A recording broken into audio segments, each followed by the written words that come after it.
Coming to you live from the City Planet Series 2. This is Optimal Play. I'm Brandon, and I am here to finally play Unstoppable, the solo or co-op card crafting board game by D Clair that arrived from Kickstarter. I think it fulfilled almost 2 months ago. Here I'm filming this in mid-March, and then Los Angeles caught on fire, and then I had a family trip, and then got sick. So here I am, long after I wanted to get this game on camera, because I'm really loving it. It's a lot of fun. I think it's very clever. I haven't played a card crafting deck building game before, which is sort of a D Clair signature, I think, at this point, after Mystic Vale, and I think there's at least one other game along those lines that he's done.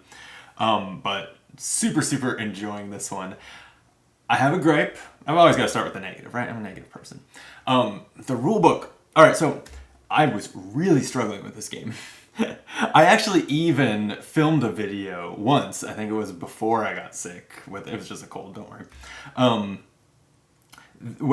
I was just getting my ass handed to me. And then finally I streamed it. I did a live stream on the channel. I think it's still up. Sometimes I take down stream archives, but I think that one's up. I streamed it and was sort of streaming like just a practicing Unstoppable, trying to figure this game out stream. And the chat pointed out that I didn't realize something that you'll see as I play it. You can attack the top of your deck. You have an enemy sort of face up on the top of your deck, which has enemies on one side of all the cards, and you can attack it. And since you defeat enemies to draw cards in this game, that's incredibly important to sort of the momentum that is so important in this game. And I gotta tell you, I learned this both from watching a video and from reading the rulebook, and that fact, which I, as someone who has played a lot of board games, I find pretty unintuitive. It is buried in that rulebook. It's I think I finally found it after chat filled me in on that, and the game felt so much better once I did it right. I finally found it in the little sidebar that defined what the damage icon meant. That's where it says you can also direct damage at the top card of your deck. And then that led me to the question, can you target the top of your deck with other effects? And for that, I had to look into the two-player rules, which is just one page in there because it's kind of maybe a primarily solo game, and found that that says that you can target the top of each other's decks in the two-player rules, and from that I extrapolated that you can target your own deck in single player. Oh, so I have gripes about the documentation with this game, but other than that, very fun, very high production value as you have these silly shaped cards with included sleeves. You're building your deck.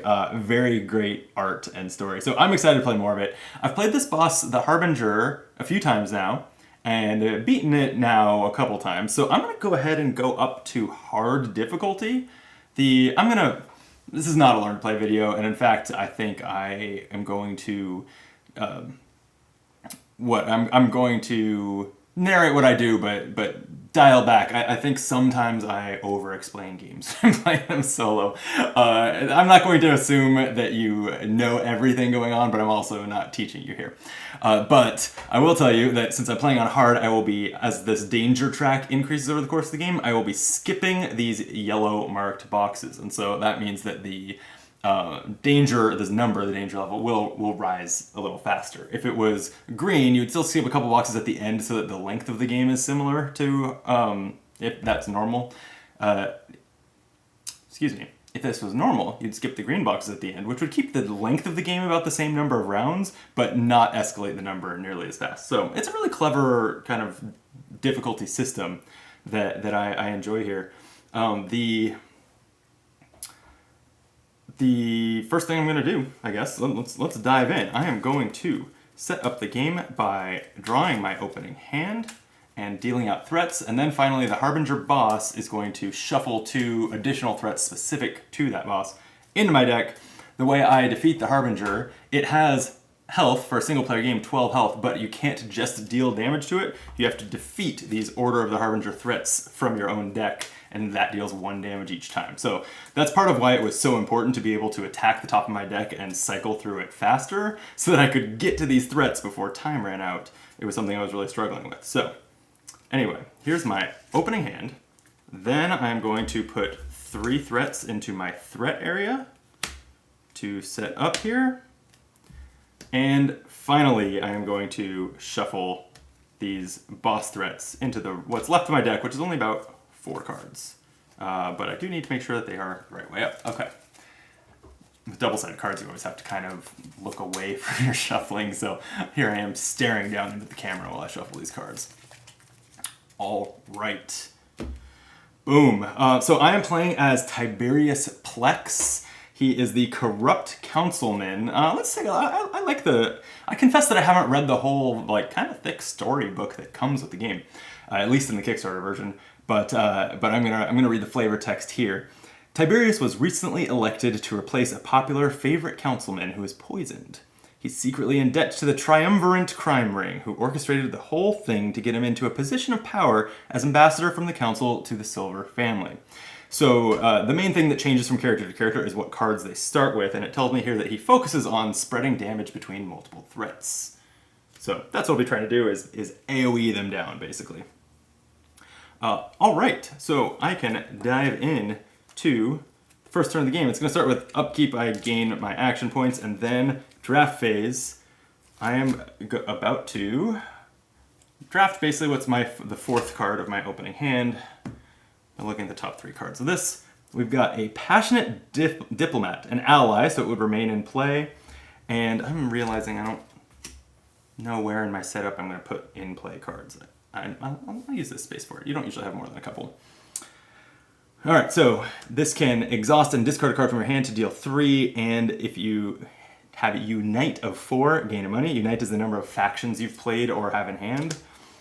The Viren Sympathizer, which can just exhaust to gain or to deal 2 damage, but costs 3 actions to play.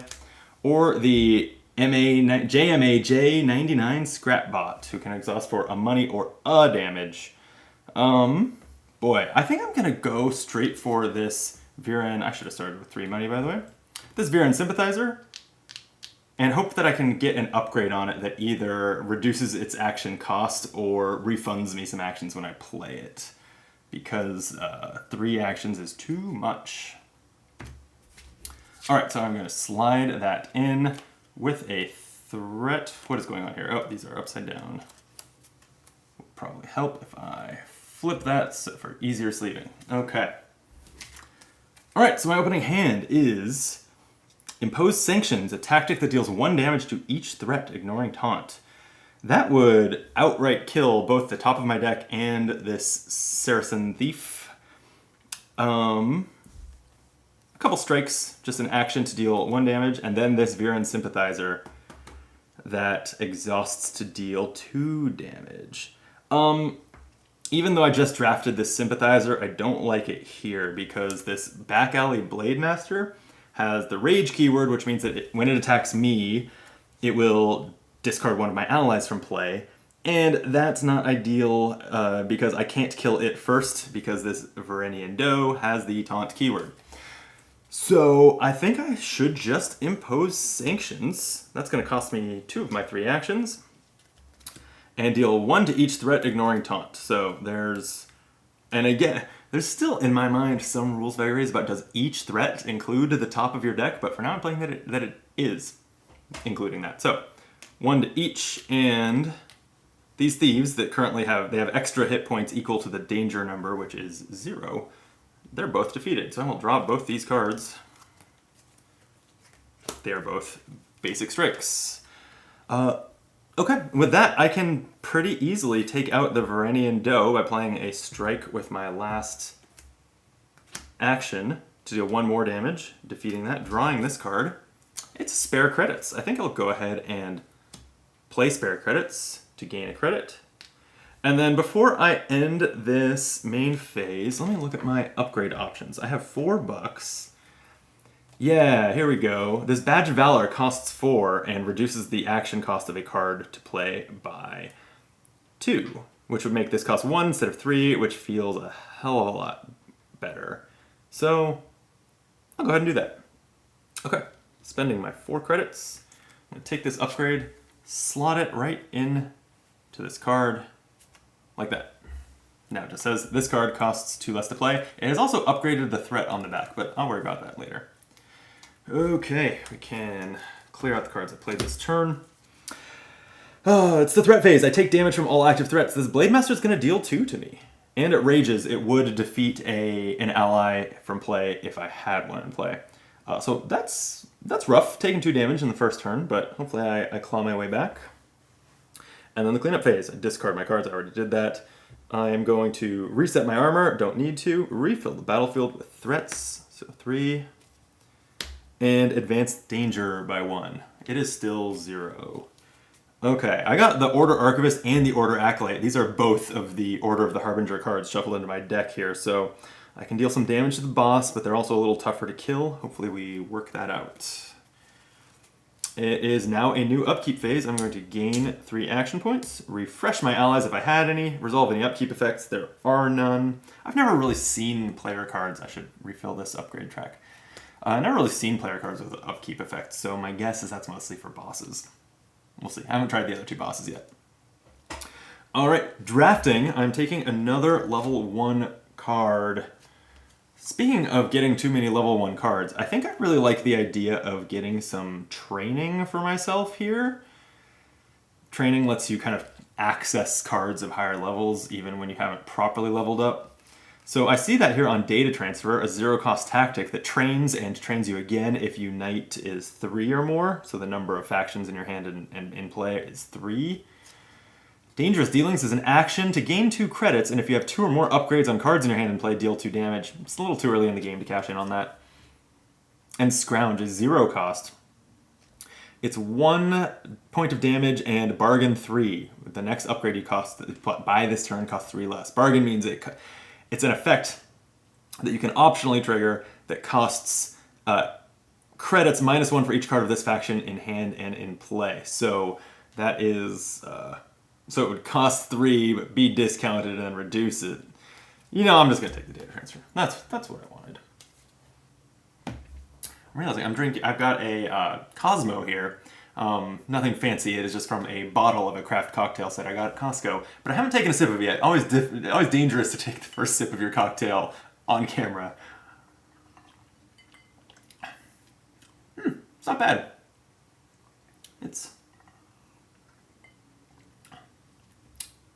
I don't know what this says about me, but I like my Cosmos a little sweeter than this. This is pretty vodka-y, especially for a store-bought bottled cocktail. But all right, let me sleeve this Data Transfer. And what can we do to get to Unite 3 and train twice? I'm not sure we can do anything. No, I don't see it. Okay, so we're back to a main phase.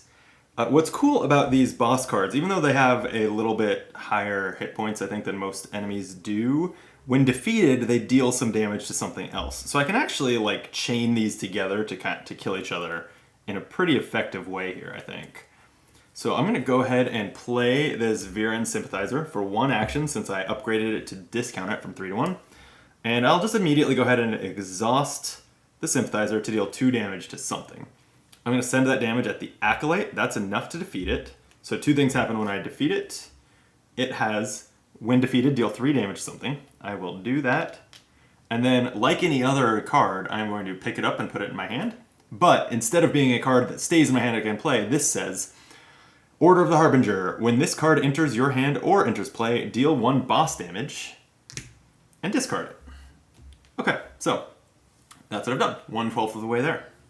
And then that 3 damage defeats this Order Archivist, which says, when defeated, deal 4 damage to something. So I'll put that on this Blade Master. Same thing is going to happen. That is a 2nd boss damage. And this Blade Master is also defeated. I get to pick that up. And did that have a when defeated reward? Sorry. It does. Gain a credit. Gladly. Okay. I drew that extra card, but it was another Council faction card, so I only have 2 factions. So I guess I won't be double training with Data Transfer, but I think I still want to do it. I don't find that the level 1 cards are very good at all, so I'll play Data Transfer. It's just going to train me, so I move that up so that I can draft from a higher pile on the next draft phase. And finally, there's only 3 cards left. I might even wait on playing this Chief of Staff, because when you cycle through your deck and level up, all allies leave play. So like, why put this into play just for it to go away? I think I'm just going to get through my deck faster and then play that at the start of my next cycle. So I will play a strike. That's going to deal 1 damage, which is enough to defeat the thief on top of my deck and draw it. Hey, it's a strike. And I will do the same thing one more time. Play a strike, defeat a thief, draw a strike. Pretty straightforward. Okay. In the threat phase, there's nothing to deal damage to me now. The card on the top of your deck does not hurt you in the threat phase. And I advance... sorry, I don't advance danger yet. If I'm following the order here, I discard all the tactics I played that turn, lose my extra action points, reset armor to 0, refill the battlefield, and here is where I can't refill the battlefield, so I level up. I'm going to advance both level discs by 1, so I'm actually getting a tier 3 card next turn. Discard all tactics and allies from hand, or from play and discard, and down to 3 cards in hand, so I will lose a strike. Optionally, eliminate a card, removing it from my deck permanently. I'm just going to get rid of a basic strike that way. Resolve any boss-specific effects. That says, take the top order of the Harbinger card here and shuffle it into my deck. So these are going to be more frequent each time I level up. And then reshuffle the cards in my discard pile and place them threat side up. This is where I've got to stare into the camera again. Maybe while I'm up here, take another sip. So, I'm feeling good about this start. I don't have much in the way of generating money. And the upgrades to the cards in your deck are pretty key. They're pretty great. So, I definitely want to, without making too big a mess of my deck here, I definitely want to get more money, more upgrades. That's what I'm maybe looking for in my next draft. Okay. Oh no, I put the Order of the Harbinger card in the wrong way. All right, shuffle. This is definitely a hazard of this game. What is going on? Okay, hang on. Yeah, Order of the Harbinger card should be this way. All right. I don't know why I'm having this problem. Okay, let's keep filling my threat area like that. Oof, I don't love this Vine Spider. It has a terror keyword, which means I lose an action every time I deal any damage to it. So I'd love to like kill it in one fell swoop. We will see. Okay, I'm done leveling up. Finally, I am going to advance danger by 1. So danger reaches 1, which means all these skull symbols are now 1s instead of 0s. And this means that I can cycle the upgrades, as many of the upgrade row I want. I can cycle them out. I don't think I have any junker cards. I've pretty recently started doing this very aggressively because there are some cards in here that are significantly discounted if you attach them to a certain faction. And I think that by looking for the ones that go with the factions that I have a lot of in my deck, that's been really strong. So I'm going to get rid of all of these and just deal out 6 new ones. Okay. I'm mostly looking to upgrade, I think, like silver and council cards. At least those are what I started with. And I think I've drafted a couple more. So, I did find Ascendant Ritual. This does 2 damage and trains you, which is definitely appealing. Nothing there that generates money. Okay, and then, top of a new round, I'm going to gain my 3 action points and draft a card from the 3rd deck. Let's find something to make me some money. Well, I didn't see any credit icons on here. Aid from the Resistance, another 3 action card. It gives you 6 credits, or sorry, credits. What am I talking about? 6 armor. And it says, while this card is in play, your allies in play gain this effect. When exhausted, gain an action and deal 2 damage. And it's great if I have a lot of allies. I have just 2, I think. Maybe a 3rd one if it started in my deck and I haven't played it yet. Not sure. Shield Detonation, 1 action to deal X. X is equal to your current armor. If this defeats a threat, that card costs 2 less to play till the end of the turn. That's pretty cool. That actually makes good use of, so I'm sure it doesn't play well on camera, but this colored strip sticking out from each threat is actually summarizes in a couple of words what the positive side of this card does. So you actually do know, you're meant to know what you will be drawing if you defeat that threat.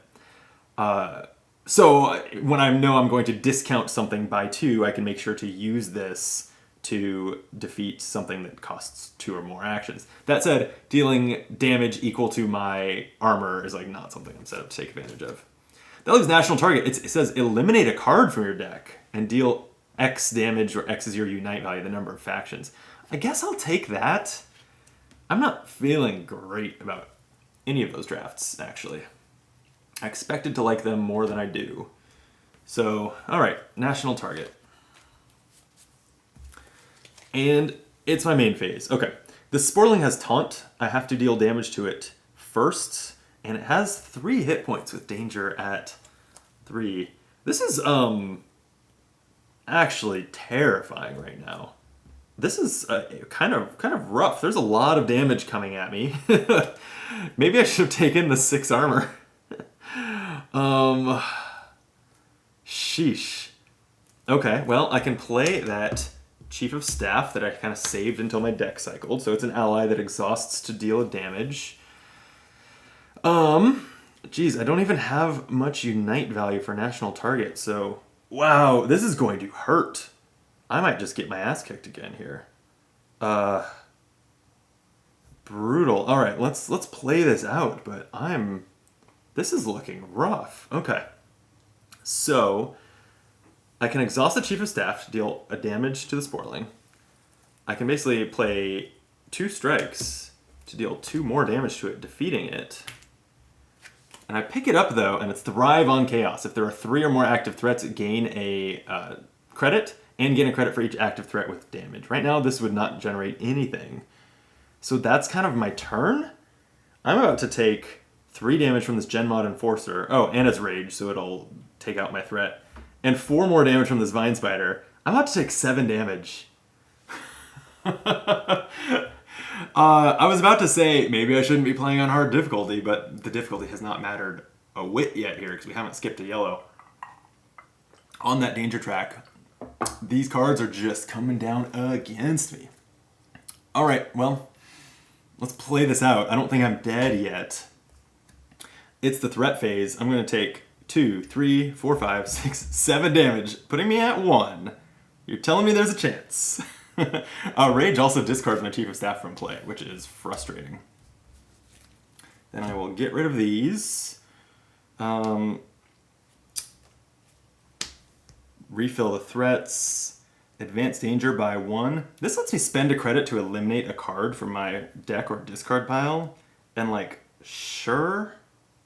No, I need that credit. An upgrade might just save me.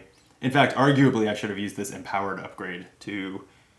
it wouldn't have been quite enough damage to kill another enemy, but I think that spending 1 credit on this empowered is potentially an important part of getting out of this jam. Okay, I've advanced the danger by 1. I've refilled the battlefield. Top of the round, gaining 3 action points. And drafting a card from, this time, tier 2. What do we have? Summon the Watch, 2 actions for 3 damage, and Unite. If X is 3 or more, refresh an ally. I don't have any allies in play. Then the other 2 are allies. Zoridu, Resistance Armorer. 2 actions to play it. The exhaust effect is gain an action and gain, so it says focus, gain X armor. The definition of focus is X is the number of cards of this faction in hand and in play. So that would just be 1, but an armor is something. Or the Rogue Hacker. 2 actions, but exhaust it for an action and a credit. I don't really think that gaining 1 armor saves me here. I think if I don't kill all these enemies, I'm dead this turn. So let me try the Rogue Hacker. Okay. So the Rogue Hacker is in my hand. All right, what is the play here? I can get up to 2 credits. It doesn't. 2 credits don't look too appealing with these options. So let's see. On the bright side, I do have a lot of. Am I just dead? Do I have any... Dear God, this is so rough. Okay. So I think here's what I have to do. I spend... I've discounted this, right? I'm looking at the upgrade that I have on this Variant Sympathizer card. I can spend 2 actions on National Target. This can eliminate a card from my deck. Sure, I'll eliminate a strike. And then it deals 1 damage X times, where X is the number of unique factions in hand and in play. That's 3. That doesn't defeat any of these. No, well, it does defeat the Gen Mod Enforcer, but I know that the card on the other side is that training card that's not going to help me kill something else. I think I'm dead. I think I'm dead. Well, yeah, there's nothing. Whew. That is the brutal thing about solo games sometimes. Your luck, is this luck? Did I screw up? Let me know in the comments, I guess, if I screwed up. But I think when you play a solo game, just the luck of the draw, the order you draw your cards, in this example, you know, what's available to draft, it's just a lot swingier. Because if we were playing, say, the same game system with 3 players, if 1 player is unlucky, the other 2 players can cover their ass. If all the players are unlucky because you are the only player, there's no plan B. Yeah, I don't feel like I made any major drafting mistakes. I don't know. Something about it. This game really punishes me when I turn the cameras on. I promise I've beaten this boss before. And I'm very excited to try some of the other bosses. There's one in particular that instead of it being a normal fight to the death, it has like a choose your own adventure style deck that you play through. Very excited to play that. Hopefully kind of like for my first time on camera, because I think that would be fun to explore. But first I gotta take down the fucking Harbinger. So, I gotta be honest, there are times when I've played solo games they've gone catastrophically wrong, so I've just not published the video. But you know what? I'm gonna face the music on this one. I'm gonna post the video. I think I gave you a glimpse of the game if you were looking to have one, and I'll be back to try again with another attempt sometime soon. So anyway, thank you for watching. I don't know how likable this video was, but if you would hit the like button, that will fool YouTube into thinking you liked it, and I'd really appreciate that. That helps us out a lot. We have no Patreon or anything at Optimal Play, so it is the only way to contribute to us here at the channel. And yeah, I'll be back with more Unstoppable and plenty of other games every week. Till then, be optimal.